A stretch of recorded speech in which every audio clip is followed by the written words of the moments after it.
mu mawulire agakagwawo Ssaalongo Erias Lukwago nga Road Mayor mu kibuga Kampala we twogerera nga akiguddeko alina ofiisi emu mwabadde agenda okubaka ensonga zatuusa ku nsonga tukyali ku nsonga za mwala gwe Nakivubo ogwabadde gutandise okubanga guzimbibwako kubanga n'amawulire gano nago nzize mbeerenga nga kutuusako goyinza okuba nga tonaba kubanga ogamanya. Hamisi Kigundu babadde batandise okubeera nga batandise n'okukola batandise okusimasima batandise okusibako ekibaati kakati njagala okutegeeza olukiiko lwa KCCA lumaze okubeera nga lumuyimiriza bamutegeeza nti ekyamazima pressure esusse bannayuganda bataddewo embeera tuyinza obutagenda maaso nakukola bino era olukiiko lumugambye n'ebibaati byonna byobadde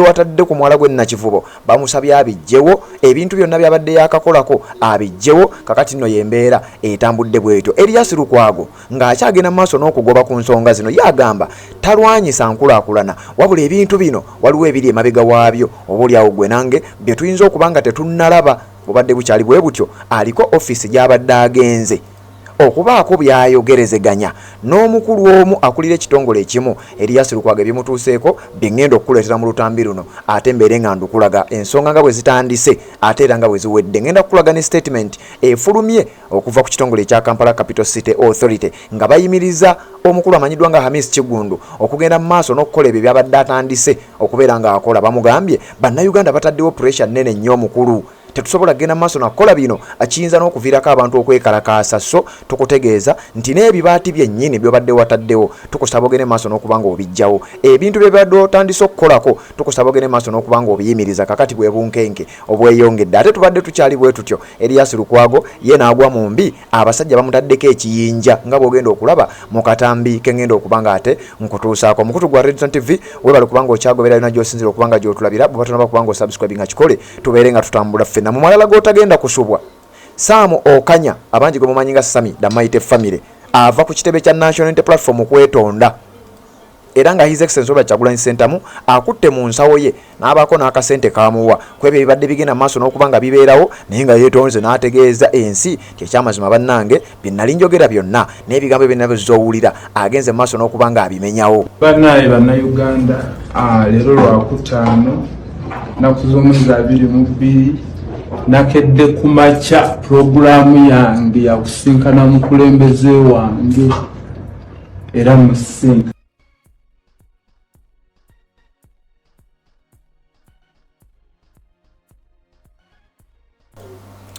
kale eyo tetugenda kulwayo kubanga si ensonga enkulu etuleese. Ensonga enkulu ye Ssaalongo Erias Lukwago agudde mu mbi ez'abasajja b'ekitongole ekimu gy'abadde agenza okubanga atwalayo ensonga. Jjukira Erias Lukwago yategeezezza nti bino byonna nga bigenda maaso n'okukolebwa omwala guno kituufu tusobola okuguzimbako wabula waliwo contracts ezisayiningibwa waliwo ebyo ebiri emabega w'amakolero ga bino bye tulaba bye tutasobola kubanga tumanya kakati gwampuliriza Lukwago ne bw'aba ayina diiru ze yakuba era bannayuganda bangi bagamba Lukwago newankubadde olabisizza banno be mubba nabo naawe erizayininga newankubadde agamba nti kale ebyo kiyinza okuba kituufu biri bwe bityo naye ate waliwo diiru ezasayiningibwa okulaba ng'omwala guno guzimbibwako. Enkulaakulana tujagala naye abatembeeyi ababadde bakolerawo tubadde tulina okusobola teekateeka waba bayinza okuba nga bagenda basobola okukola wadde okuba nga bigenda kumulira mu wamuko tuufu ne kampani egenda okuweebwa contract erima ku matuufu si kubiwahamu.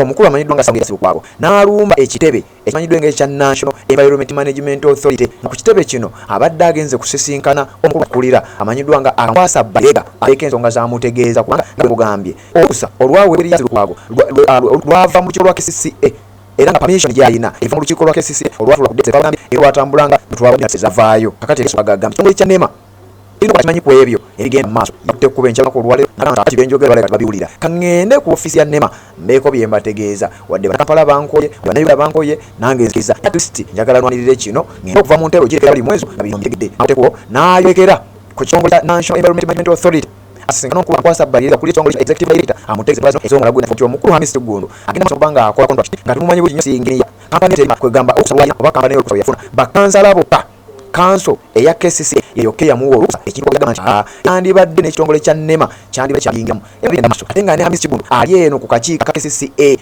nga nako kagenda maaso n'okubanga kamukunya era nga kamutegeeza nti ssebo twandibadde tukuleko nafuba ku olukusa naye ate abantu nga bataddewo pressure nene kakati mpuliriza bulungi nnyo Elias Lukwago abedde kumakya nagamba bino saali wano kangende ku kitongole ekya KCCA nsobole okuba nga ndipootinga ensonga eno abakulu nabo babere nga bagenda maaso n'okugitegeera at least NEMA egaane bugaanyi okubeera nga enneegattako Elias Lukwago tebamukkiriza na kuyingira yadde okumpi ne geeti y'ekitongole kino ekya National Environment Management Authority era bamutegeeza nti sebo wano okusinzira ku biragiro bye tuyina wano tolina kusukkawo era tolina kuyingira munda omukulu akankwasa Barirega togenda kumulaba ojja kutusonyiwa naye nga bamugamba ebyo bakuumi bategeeza Elias Lukwago nga road mayor w'ekibuga nti sebo tolina gy'olaga era tolina nsonga gy'ogenda ku reportinga Salongo Elias Lukwago bw'atyo n'avaayo nga tasobodde kubeera nga abaka ensonga yona gy'atuusa era mu bufunze bamulemesezza okulaba ng'asisinkana akulira ekitongole ekya NEMA amanyiddwa nga akankwasa Barirega Salongo Elias Lukwago bw'atyo n'avaayo obuggo ng'omukulu tamusisinkanye nga bwe njagala olabe mu katambi kano ate nzije nkongere ngenda kukulaga firimu nga Elias Lukwago bamulemesa okuyingira gate ey'ekitongole kino then oluvannyuma ngenda kubaako byenkulaga omukutu gwa Red Zone TV webale kubanga okyagoberera na gy'osinzira okubanga gy'otulabira bw'oba tonaba kubanga osubscribinga twegatteko kirira wansi awo olaba ekigambo subscribe kikwateko kwata kade ka notification kakuyamba okubeera omu ku abasooka okumanya bwe tuba tutaddeyo ate era ne tuba nga tutambula ffenna kakati wuliriza oba njagala olabe firimu ebadde ku kitongole ekya National Environment Management Authority ng'omukulu Elias Lukwago bamutadde ku ntandaalo bamuganye okuyingira era bwe biti bwe bibadde kanzije mbere nga nkwongerayo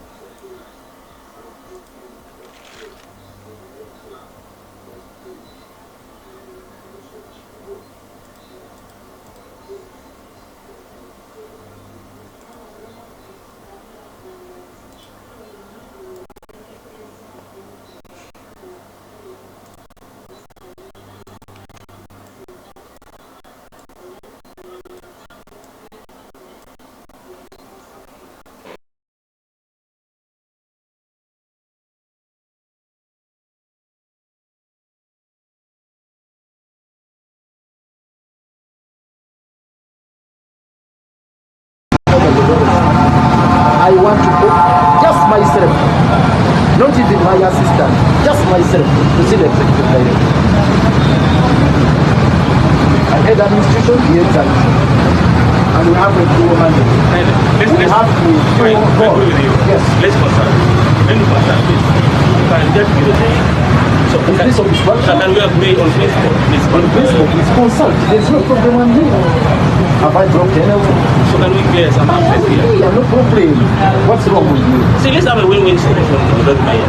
Because if you need an help from me, then definitely you are not Okay, no, the situation is very simple. Just talk to consult your media, get to understand that I'm here.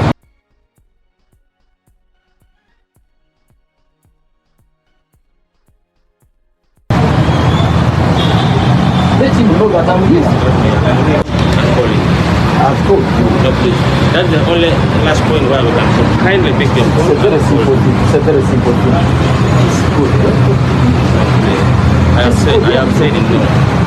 With all the due respect and by the virtue of your title, You can raise as your the Lord voice. Mayor, no, it's okay. You can raise your voice. I have You can honor shout for at you, but me.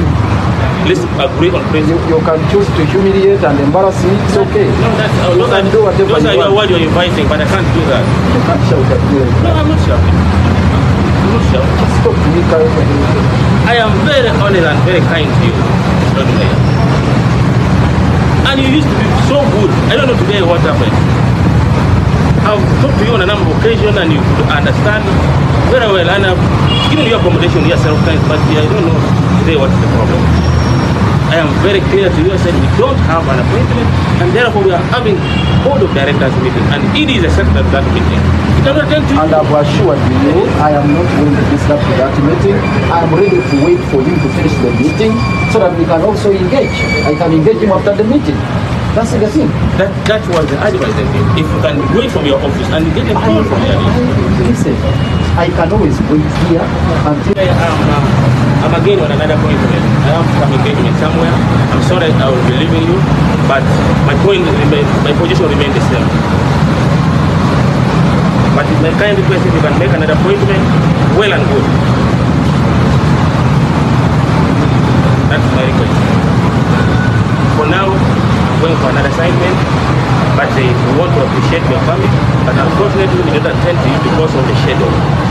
We're having a running meeting, and therefore we cannot attend to you. Is that okay, Lord Mayor? Have you talked to the ED?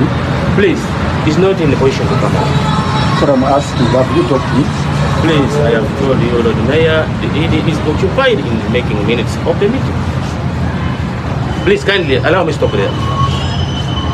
And I want to appreciate your patience, and I hope to meet you next time when you come. Thank you so much, Lord. So for the rest can leave the place.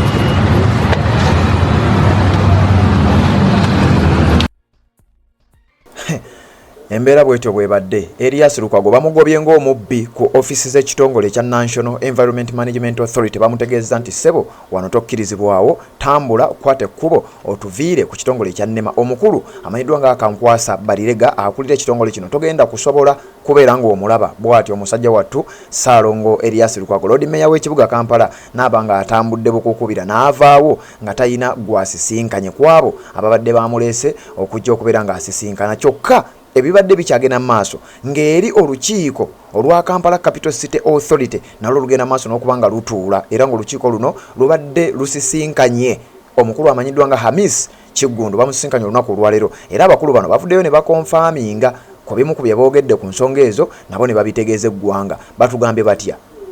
We met Hamis Kiggundu of Kiham Enterprises Limited, the company undertaking activities along Nakivubo Channel. Nti tusisinkanye omukulu amanyiddwa nga Hamisi Kiggundu nannyini kampani emanyiddwa nga Kiham Enterprises nga kampani eno yegenda maaso n'okubaako omulimu gwekwasaganya ku mwala gw'e Nakivubo era nga ye kampani eri mu kubaako byezimba ku mwala gw'e Nakivubo. Abakulu mu lukiiko lwa KCCA bategeeza eggwanga nti bamusisinkanye. Wuliriza nga bagamba we instructed him to halt all activities that are ongoing without the requisite statutory guidance and permission. Olukiiko lwa KCCA bagambye tusisinkanye Hamis Kiggundu nannyini Kiham Enterprises Limited ekwasaganya omwala gw'e Nakivubo era tumulagidde okuyimiriza activities zonna zabadde akwasaganya ezibadde zatandiseeko nezabadde asuubira ogenda maaso n'okubanga atandikako zonna ezibadde zipulaningi okukolebwa ku mwala gw'e Nakivubo bamuyimiriza tagenda kugenda maaso nazo kubeera nga azikwasaganya. Olukiiko lwa KCCA lutegeezeza nti ffe tumuyimiriza era tagenda kugenda maaso nakikolwa kino, tagenda kuzimba ku mwala gwa Nakivubo. Wetwogerera simanyi oba bagumuyimiriza tagenda kuguzimbirako ddala paka oba bino byakati ssaawa zino kugumya gwe nange kyaa bwe banaaba bakuzimba ku mwala guno nga bwe tuli nti ffenna bannayuganda basinga obungi bakyagala naye mu nkola entuufu. Kati olukiiko lwa KCCA lugamba nti oluvannyuma lw'okumusisinkana tumutegeezeza ayimirize enteekateeka zonna z'abadde alina ku mwala gw'e Nakivubo paka wanaafuna kye bayise requisite statutory guidance and permission. Naye teweerabira nti ekiwandiiko ekimu ku byabadde atambula nabyo kyekiwandiiko ekyamuweebwa olukiiko lwa KCCA olwatuula nga 3 Ogwokuna 2025 era nga ku kiwandiiko ekyo kwagasse ebbaluwa eyava mu State House nga yawandiikibwa General Kaguta Museveni. Byombi abadde atambula nabyo. Kakati nno wano olukiiko lwa KCCA okumuyimiriza tetweyibaala era gwampuliriza naawe teweeyibaala. Tekitegeeza nti olwo ekiragiro kya KCCA kyekigenda okuba ekyenkomeredde bukyasobola okukeera ku makya ate ne bijjanga ebigambo birala nnyo kubanga sisuubira nti bano abatuula ku lukiiko lwa KCCA era abakoze bino sisuubira nti be basinga amaanyi eyali yamuwa olukusa okugenda maaso n'okubanga akola kino. Biyinza okubanga bigenda kuzannyira bannayuganda ku mitwe oba wayinza okubanga waliwo ekibalibwa nga Erias Lukwago bwe yagambye era ne Joel Ssenyu bwe yavuddeyo n'ategeeza nti fine ffenna twagala enkulaakulana naye ani agenda okusupervisinga kampani ya Hamu emanyiddwa nga Kisam Enterprises Limited, ani agenda ogisupervisinga ku byanaakola? Ebyo ne tubiteekaawo. Ekitongole ne kigenda maaso ne kiwandiika ekiwandiiko ku mukutu gwabwe gwa X nga bagamba under the guidance and the supervision of KCCA, Kampala Capital City Authority, the developer is to remove all debris in the channel.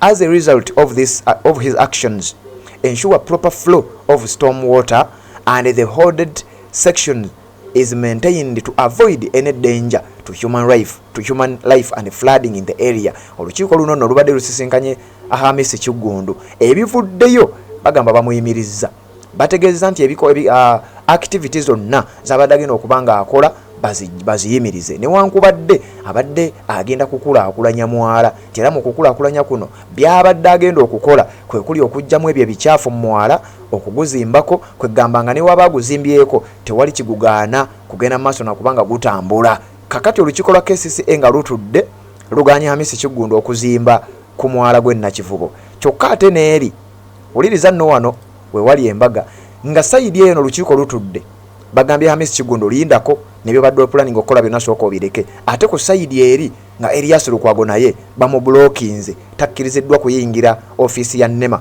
okusisinkana omukulu akulira ekitongole kino ekya NEMA amanyiddwa nga Akankwasa Barirega. Era ku mulyango kwennyini abasirikale oba abakuumi kwe bamukomezza ne bamutegeeza nti ssebo eyo munda togendayo. Kakati embaga nondabira ensonga bwe zityo bwe zitambudde. Omukutu gwa Red Zone TV olunaku olwaliro byonna ebigenda okuvayo tugenda kubanga tubikutuusaako. Kati mbadde awo nga nkyagenda maaso n'okubanga nkakkalabya ku mirimu gino Erias Lukwago omuloodi w'ekibuga nga bamubulookinze obutayingira mu ofiisi za NEMA kusisinkana Akankwasa Barirega. Kakati ate nengwa ku mawulire agasaamu okanya ono ng'ali mu ofiisi eya His Excellency Robert Kyagulanyi Ssentamu agenda maaso n'okwetonda, ate nga waliwo obwedda abimbuuza ne ngamba njagga kuwawuliriza bulungi nnyo. Saamu Okanya oba Sami the Mighty Family yayogera ebigambo bingi nnyo nga bozze ng'obiwulira. Aba NUP bamusuulawo n'ayogera ebintu ebirala byonna byonna ebifaanana. Ndowooza ensonga lwaki ngassa amawulire gano ensonga yiino. His Excellency Robert Kyagulanyi Ssentamu n'ekibiina kya NUP tukitwale nti kano kakonke bayita akakonge k'oku kkubo, kubanga Sami the Mighty Family ebigambo bibadde bingi nnyo byayogera. Era His Excellency ebintu nga bw'azaayigiriza bannayuganda okubeera patient, yasirika talina kigambo kyonna kye yaddamu. Tewawulira ku kigambo kyonna nga kiva mu muntu yenna owa NUP ng'oggyeko abamu ku ffe, naye abakulu tewawulira kigambo kyonna. Tubadde tukyali awo, simanyi nteekateeka yakoleddwa etya, simanyi ebintu byatandikiddewa, naye Saamu Okanya n'akwata ekkubo n'agenda ku kitebe kya NUP. His Excellency Robert Kyagulanyi Ssentamu n'atamuteerawo nsonga yonna, era n'amukkiriza n'amusisinkana n'obuyambi n'amuwa. Kansooke nkulaga nzije mbere nga nkwongerayo. Banaye bannayuganda, leero Lwakutaano nnaku z'omwezi 22 nakedde ku makya puroguraamu yange ya kusinkana mukulembeze wange, era musisinkanye ne twogeramu ne munnyonnyolamu wentuuse. Nebaza bannayuganda abankwatiddeko kuba wano mulimu wakutukwatirako bukwatizi, naye asitudde obujjanjabi nampa abantu babulidde nti n'okusomedde ebyokubeera controversial ebyo biyambye olekerawo okubeera kajabamu azaala ekibya kibonakwagaliza okuwona obulungi muganda wange oleme tunafuizi bube ngaobeesobola kama akonsasirire muganda ojja kuba fiiti nze manyi jakuba. Kakati oyo ye muntu eyavaayo n'ayogera bye yayogera era nga bwe wabiwulira, naye yugo si gwe mulamwa. Wuliriza n'akatambi kano anzije mbere nga nkwongerayo. Mukutu gwa Red Zone TV bali kubanga okyagoberera yonna gy'osinzira okubanga gy'otulabira, naddala gwatambula naffe. Atanaba kubanga otwegattako, nyongera okujjukiza nti kkirira wansi awo olaba ekigambo subscribe kikwateko, okwate kadde ka notification kakuyambako okubeera omu ku abo abasooka okumanya buli we tuba tutaddeyo ne tuba nga ate tutambula ffenna. Bino bigambo bya Saamu Okanya mu kamwa ke, era kkiriza nti His Excellency Robert Kyagulanyi Ssentamu amuyambyeko era n'obuyambi amuwadde. Bigambo bye yabyeyogeredde. We bali kubanga okyagoberera, njagala kubanga mbikulekera ate nzije tubeere nga tweyongerayo.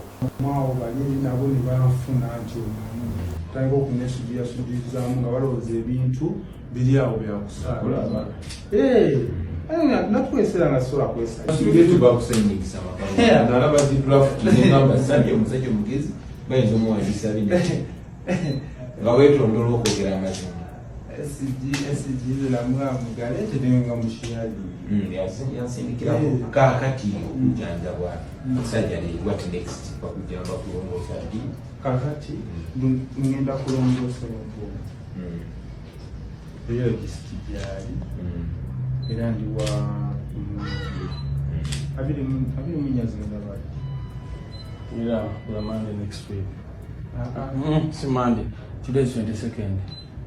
So this is Friday. That's Sunday. Bajja kukola on Sunday. Ekiro ekiteesa Okay.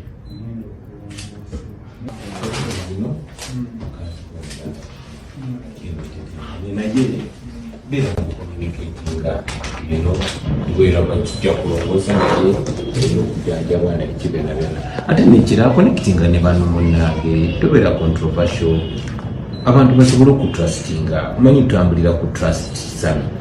Trust is the most important thing. Nfuna ne bwembeera nze ne bampulira nga njogera kino ate njogera kiri so sokone ebirala byonna banaye bannayuganda leero lwakutaano naku z'omwezi 22 nakedde ku makya puroguraamu yange yakusinkana mukulembeze wange era musisinkanye ne twogeramu ne munnyonnyolamu wentuuse nebaza bannayuganda abankwatiddeko kuba wano mulimu wakutukwatirako bukwatizi naye asikidde obujjanjabi nampa